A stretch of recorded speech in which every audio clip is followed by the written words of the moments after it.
Guys நீங்கள் நான் இந்த வழியாக நடந்து போயிட்டுருந்தேன். இப்போ பார்த்தீங்கன்னா இங்கே இந்த இடத்துல ஒரு நான் காட்டுறேன். இந்த இடத்துல ஒரு கல் மாதிரி வித்தியாசமான ஒரு கல் ஒன்று இருந்தது. இந்த இடத்துல ஒரு வித்தியாசமான ஒரு கல் ஒன்று இருந்தது. அது என்னென்னு எடுத்து பார்த்தோம். அது ஏலியன் கிரகத்துலேருந்து வந்திருக்குன்னு நாங்கள் நினைக்கிறோம்.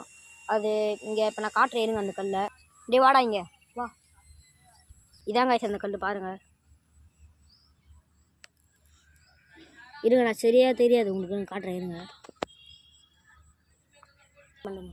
இதான் அந்த கல் பாருங்கள். இந்த கல் இப்போ அந்த கல் கிடச்சிருக்கு. இதை பாருங்கள். இது ஏதோ வித்தியாசமாக இருக்குது இந்த கல் பார்க்கவே எனக்கு. பாருங்கள். இப்போ நான் இதை இந்த இடத்துல இருந்தால் எடுத்தேன். இந்த இடத்துல இப்போ என்ன பண்ணுறதுன்னு தெரில. இப்போ நான் இதை சும்மா தான் வச்சுருக்கேன். இப்போ இது உங்களுக்கு யாருச்சுன்னா என்கிட்ட கமெண்ட் பண்ணுங்கள்.